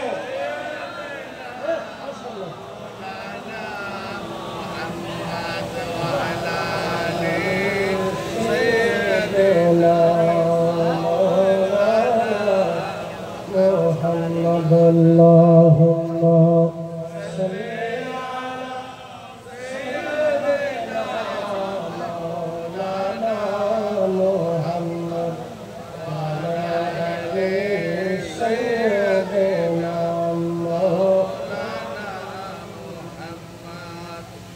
বুঝতে কোনো অসুবিধা? প্রিয় উপস্থিতি, কামালিয়াতের কারণে সমস্ত নবীদেরকে উম্মতেরা ভালোবাসত। কামালিয়াতের কারণে মানুষেরা ওলি চিনল। হুজুর খাজা মাইনুদ্দিন চিশতি রাহমাতুল্লাহ আলাইহি তিনি আনা সাগরের পানি একটা বোতলের ভিতরে, একটা কোটির ভিতরে তিনি নিয়ে এসেছিলেন। কি করে সম্ভব? হ্যাঁ, আমার রবের দরবারে সব সম্ভব। সাগরের পোড়া পানিটা একটা ঘটির মধ্যে তিনি নিয়ে আসলেন। ভাইজান হযরত ইমাম শাফি রাহিমাহুল্লাহ তিনি যাই নামাজের উপরে দজলা নদীর উপরে নামাজ পড়লেন। লক্ষ লক্ষ মানুষ সেটা দেখলেন। হুজুর মুজাদ্দিদ আল ফিসানি হিন্দি বাঘের খাসার ভিতরে তিনি নামাজ পড়লেন। বাঘ তাকে পাহারা দিতে লাগলো। হযরত সাফিনা রাদিয়াল্লাহু তাআলা আনহু তিনি বাঘের সাথে চড়ে, পিঠে চড়ে তিনি জঙ্গল পার হলেন।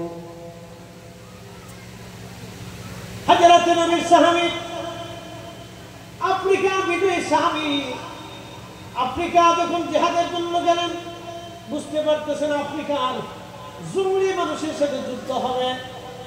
সাহাবী যুদ্ধে চলে গেলেন। আফ্রিকার জঙ্গলি মানুষেরা চিন্তা করলো আমরা তো যুদ্ধ করবো বটে, কিন্তু মুসলমানদেরকে আমরা জঙ্গলের কিনারা দিয়ে দেয়, কারণ জঙ্গল থেকে আর রাতের আধারে জঙ্গলি প্রাণীগুলি এসে তাদেরকে ধরে ধরে নিয়ে যাবে।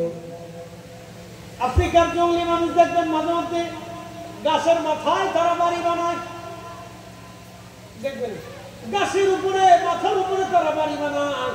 বলে কারণ কি? বাঘ সিংহ সাপ থেকে বাঁচার জন্য তারা গাছের মাথার উপরে তারা বাড়ি নির্মাণ করে।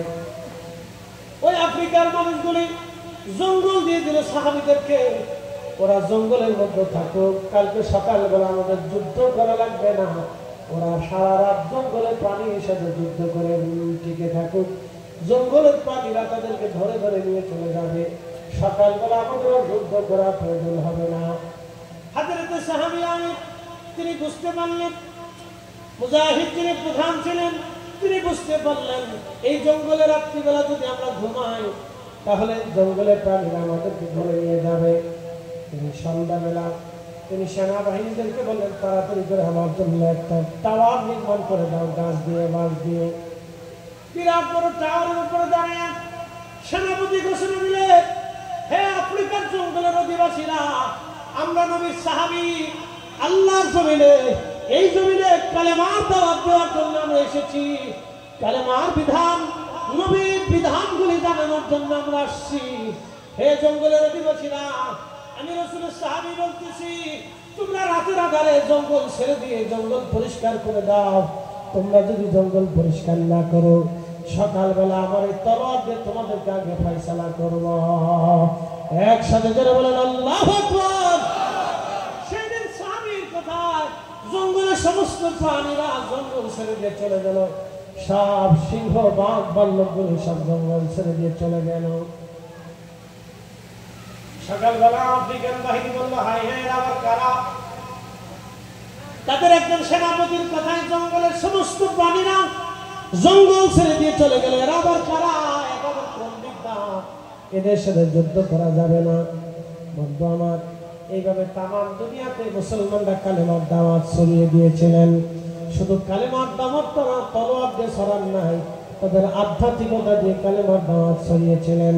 তাদের শুধু বাহুবলে শক্তি ছিল না, তাদের কালবের মধ্যে শক্তি নিয়ে গিয়েছিলেন।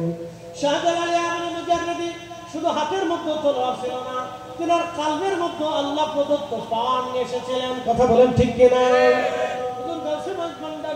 তিনি শুধু এই জমিনে এমনি এমনি আসে নাই, তিনি কালবের শক্তি নিয়ে এসেছিলেন। কথা ঠিক কিনা? তিনি শুধু রাসূলের বংশের পরিচয় নিয়ে আসেন নাই, কালবের শক্তি নিয়ে এসেছেন।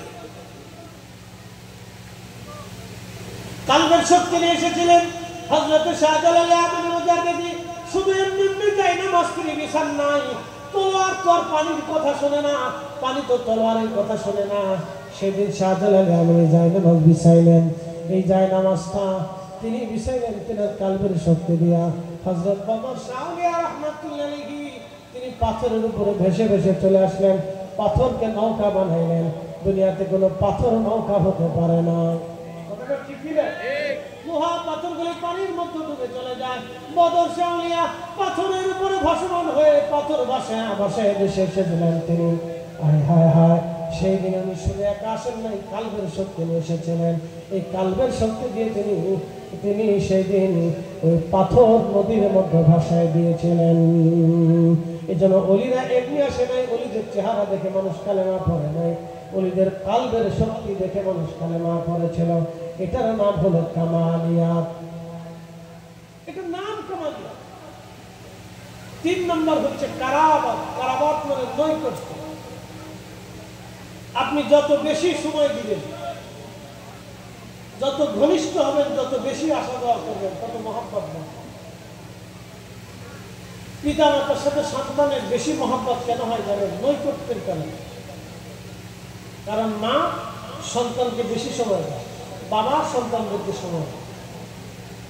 এই নৈকট্যের কারণে ভালোবাসা ঘনীভূত হয়। এই জন্য নৈকট্য, এটাকে বলা হয় সোহবত, কারাবাত। কারাবাত পীর মাশাইখদের প্রতি মুরিদরা কেন মহব্বত দেখায়? নৈকট্য বেশি দেয়, সোহবত বেশি দেয়। ছাত্র শিক্ষকের সম্পর্ক কেন মহব্বতে হয়? কারাবাত দেয়, নৈকট্য দেয়।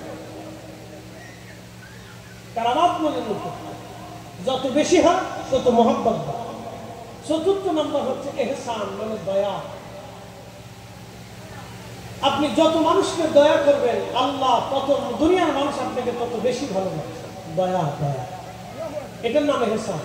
মনে রাখবেন, 4 কারণে মানুষ মানুষকে ভালোবাসে। জামালিয়ত, কামালিয়ত, কারাবাত, ইহসান। জামালিয়ত, কামালিয়ত, কারাবাত, ইহসান। 4 কারণে মানুষ মানুষকে মহব্বত করে। 4 কারণে।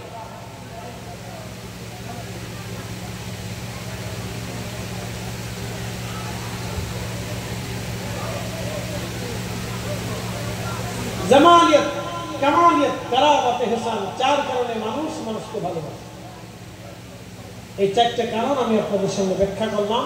আল্লাহ এগুলি আমাদের উপর আমল করার তৌফিক নসিব করেন, বলেন আমিন। আউলিয়া কেরামের সুহবত আর মহব্বত দিয়ে আমাদের দিল যেন আল্লাহ উজালা করে দেয়, আরো যেন বলেন আমিন। আমরা যেন আউলিয়া কেরামের পথে মতে চলতে পারি। একটা কথা মনে রাখবেন, আহলে সুন্নাত ওয়াল জামাত হচ্ছে সেরা জামাত। আহলে সুন্নাত ওয়াল জামাত হচ্ছে নাজি জামাত, নাজাতি জামাত। এই জামাতে আল্লাহ আমাদেরকে রাখছে, এটাও আমাদের ভাগ্য। কারণ তাকদীর, যদি আহলে সুন্নাত ওয়াল জামাতে না থাকতাম তাহলে হয়তো আমরা পথভ্রষ্ট হতাম। কথা বলেন ঠিক কিনা? আহলে সুন্নাত ওয়াল জামাতে রেখেছেন, আউলিয়া কেরামের পথে রেখেছেন। চালাও সে পথে, যে পথে তোমার প্রিয়জন গেছেন চলি। ইহদিনাস সিরাতাল মুস্তাকিম সিরাতাল্লাযীনা আন'আমতা আলাইহিম। চালাও সে পথে, যে পথে তোমার প্রিয়জন গেছেন চলি। ইহসান করবেন, দয়া করবেন। মনে রাখবেন, আল্লাহ এবং তার রসুলের দেওয়া যে তরিকা আছে, পথ আছে, এগুলি আপনারা মেনে মেনে চলবেন। শেষ সময় দুটি কথা বলে যায়, সুন্নত, রসুলের পাকের রীতি নীতি, এগুলিকে বলা হয় সুন্নাহ। যেই নীতিতে আল্লাহর নবী চলেছেন, এগুলিকে বলা হয় সুন্নাহ। এই সুন্নাহ পদ্ধতিতে নিজের জীবনকে গড়ার চেষ্টা করবে। খাইতে, নাইতে, ঘুমাইতে, হাঁটে, বাজারে চলতে ফিরতে, কথাবার্তা, সংসারে, বিয়ে শাদীতে, সব জায়গায় সুন্নাহ রীতিনীতি মেনে চলবে। আপনাদের চট্টগ্রামে, সারা বাংলাদেশে, আমাদের দেশে একটা প্রথা ছিল, যৌতুকের প্রথা।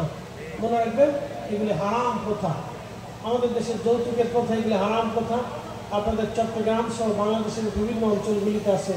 প্রচুর পরিমাণে দেনমোহর ধার্য করে, এটাও ঠিক না। অনেক দেনমোহর দিয়ে আপনারা বিয়ে শাদীকে একবারে শক্ত করে দিচ্ছেন, আত্মীয়তার সম্পর্কটাকে আপনারা নষ্ট করে দিচ্ছেন। এই দৃঢ়তা, বিশ্বাস, মহব্বতকে নষ্ট করতেছে। আবার চট্টগ্রামের ঐতিহ্য, রেওয়াজ, রীতি আছে, এই মেয়ের পক্ষ থেকে ছেলের বাড়িতে রমজান মাসে না ঈদে না কোরবানিতে গরু, ছাগল, খাসি, মুরগি দিতে হয়। এগুলি করবেন না, এগুলি সব একটা জুলুম। না আপনি ভালো লাগে না লাগে, তোমার সাথে আমার দেখে টাইম না, বলে এগুলি জুলুম। বলে হুজুর কেন জুলুম? আল্লাহ বলছে, ইন্নাল্লাহ ইয়া'মুরু বিল আদল। তোমরা দুনিয়াতে ন্যায় করবে, অন্যায় করবে না। ন্যায় করবে, অন্যায় করবে না। শ্বশুর বাড়ি থেকে কি নিবেন, এটা শ্বশুর বাড়ির ইচ্ছা, এখানে আপনার কোনো হাত নাই। আপনি যদি জোর করে চেয়ে নেন, তখন বুঝতে হবে যে আপনার এখানে জোর করা হয়ে গেছে। একটা মেয়ের ফ্যামিলির পক্ষ থেকে আপনি যদি একটা গরু রমজান মাসে আনেন বা ঈদে নিয়ে আসেন, একটা ছাগল, খাসি নিয়ে আসেন, তখন ওই মেয়েটার বাবা, তার অর্থনৈতিক সমস্যাও থাকতে পারে, সে দিতে অপরাধও হতে পারে। আপনি এইভাবে করতে পারেন, এটা আল্লাহ রাসূলের শিক্ষার পরিপন্থী, সুন্নাহের বিপরীত। এই কাজ করবেন না, এই কাজ করবেন না। এতে আপনি স্ত্রীর কাছে ছোট হয়ে যান, শ্বশুর বাড়ির কাছে আপনি ছোট হন। আপনি পুরুষ মানুষ, আপনি কেন ছোট হতে যাবেন বলেন তো? আপনার বংশকে, আপনার বাবা মাকে আপনি কেন ছোট করতে যাবেন? এগুলি চিন্তা মাথায় আনবেন না। আর এই সমস্ত কুসংস্কার, রাজনীতি, এগুলি হারাই দেয়। এগুলি কোনো রাজনীতি না, এগুলো জুলুমের নীতি। এগুলি কিসের রাজনীতি? রাজনীতি এরকম হবে কি? আপনি যদি একটা শ্বশুর বাড়ি গরু পাঠান দেন, তাহলে ঠিক আছে, দেন একটা গরু দেন, একটা খাসি শ্বশুর বাড়ি পাঠান, জামাই হিসেবে আপনার দায়িত্ব আছে না? হাদিয়া নেওয়া দেওয়া, এটা দুর্নীতি চলবে। ফাতিমা রাদিয়াল্লাহু আনহার বিয়ে হলো, একসাথে বলবেন না মারহাবা? কার বিয়ে হলো? আচ্ছা, ফাতিমার চাইতে শ্রেষ্ঠ মেয়ে পৃথিবীতে কারো আছে? আলীর চাইতে শ্রেষ্ঠ জামাই দুনিয়াতে আর কারো আছে? ফাতিমার ছেলেদের মতো শ্রেষ্ঠ ছেলে দুনিয়াতে আর কারো আছে? তো তাদের বিয়ে হয়েছে, তাদের বিয়ে দেওয়ার সময় আল্লাহ রাসূল কি দিলেন? সামান্য আসবাবপত্র নবীজির পক্ষ থেকে দিয়ে দিলেন। কারণ ফাতিমা গরিব ছিল, হযরত আলীর কোনো আসবাবপত্র ঘরে ছিল না, কিচ্ছু ছিল, ঘটি, পাতিল, বোতল কিচ্ছু ছিল না। তো হযরত আলী যেহেতু কিছুই নেই, তখন আল্লাহ নবী হযরত ফাতিমার ঘরে ঘটি, বাটি, কিছু পাতিল, বোতল এগুলো কিনে আল্লাহ নবী দিয়ে দিলেন, যাতে সংসার চলতে। আর মাঝে মধ্যে আল্লাহ নবী হযরত ফাতিমার ঘরে খাবার পৌঁছাইতেন, কারণ হযরত আলী দরিদ্র ছিল।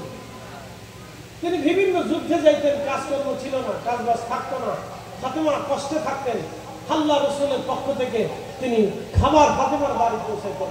আর উসমান গনির কাছে নবীজি দুইটা নূর কন্যা শাদী মোবারক দিয়েছিলেন। উসমান রাদিয়াল্লাহু তাআলা ধনী ছিলেন, ধনী থাকার কারণে ওই দুই মেয়ের কখনো অভাব আসে না। ফাতেমা গরিব ছিলেন, যার জন্য অভাব আসতো, আর আল্লাহর নবীর ঘর থেকে ফাতেমার জন্য খাবার পাঠাতো। তো মেয়ের বাড়ি যদি ধনী হয় তো বাপের বাড়ির পক্ষ থেকে কিছু দেবে না, তো কেন দিবে? আল্লাহ রাসূল দেয়। মেয়ের বাড়ি দরিদ্রতা আছে, শ্বশুর বাড়ির বাপের বাড়ি ধনী আছে, তখন গরিব জামার ঘরে শ্বশুর বাড়ির পক্ষ থেকে খাবার দাবার টাকা পয়সা দিবে, এটা রাসূলের ছিল। তখন ওই শ্বশুর যদি জামাই বাড়ি কিছু না দেয় তাহলে এই শ্বশুরও খায়, ও ছোট লোক। কারণ জামাই দরিদ্র, তার মেয়েটা দরিদ্র ঘরে বিয়ে দিয়েছে, ছেলে ভালো দরিদ্র ফ্যামিলি, তখন এই বাবার ঘরে যদি সম্পদ থাকে তখন তার দায়িত্ব মেয়ের ঘরে কিছু অর্থ করি টাকা পয়সা দিয়ে ওই মেয়েকে জামাইকে প্রতিষ্ঠিত করে। মনে রেখে এটাও সুন্দর, এটা ফাতেমা রাদিয়াল্লাহু আনহার বলে আল্লাহ রাসূল করেছেন। তা আপনারা সুন্নতের রীতির বাইরে কেন যান? সুন্নতের রীতির বাইরে দিয়ে জুলুম করে দেন। আচ্ছা বলেন তো, আপনার মেয়েটাকে একটা বাড়িতে বিয়ে দিচ্ছে, রমজান আসছে, কুরবানি আসছে, শ্বশুর বাড়ি জামাই বাড়ি থেকে শ্বশুর বাড়ির কাছে গরু আবদার কাছে ধরে রাখবে, দেন বানাবেন হোক বানা হোক, সেটা পরে আমি বুঝে দিই। আপনার কাছে আবদার করলে আপনার তখন অর্থনৈতিক সমস্যা, আপনার কাছে কেমন লাগবে? আপনার কাছে যেমন লাগবে আপনার শ্বশুর বাড়ির কাছে অমন লাগবে। এগুলি করবেন না, এগুলি কোনো রেওয়াজ নীতি না, এগুলি কোনো সম্ভ্রান্ত পরিবারের সিস্টেম হতে পারে না। এগুলি থেকে আমাদেরকে বের হয়ে আসতে হবে। কথা বলেন ঠিক কিনা? এইগুলি সমাজ থেকে বের করে নিয়ে আসতে হবে। এটা আমরা পারি, আমরা যারা তরুণ আছেন আপনারা পারেন যে আগামীতে আমরা বিয়ে করবো, এই সমস্ত রেওয়াজ নীতি থাকবে না, যৌতুক নেব না, যৌতুক দেব না। আর যে ছেলে যৌতুক চাবে ওই ছোট লোকের সাথে কোনো আত্মীয়তা হবে না। এই কথা কথা করে বলে, যে ছেলে যৌতুক চাবে ওই ছোট লোকের সাথে আত্মীয়তা হবে না, যে শ্বশুর যৌতুক চাবে ওই ছোট লোকের সাথে কোনো আত্মীয়তা নেই, যে যৌতুক চাবে ছোট লোক। আমি বাংলা কথা বলছি, আমার ফরিদপুরের ভাষার কথা বলছি, রাগ করলেন কি রাগ করেন? আমাদের দেশে হলো ছোট লোক, ছোট লোক বুঝছেন নি, ছোট মন মানুষ কি আত্মীয়তা করেন আপনি? এটা কি আত্মীয়তার সম্পর্ক নাকি? 2 দিন পরে ডাকাতি করবে, এটা আমাদের দেশে ডাকাতি করবে, গরু ডাকাতি এগুলো চান্দাবাজি এগুলি করবেন। এগুলি থেকে বের হয়ে আসেন, সমাজকে বের করে নিয়ে আসেন। রাসূলের সুন্নতের আদর্শ, ফাতেমার আদর্শ, আলীর আদর্শ যদি আমরা শুনি, আমরা আহলে বাইতকে ভালোবাসি।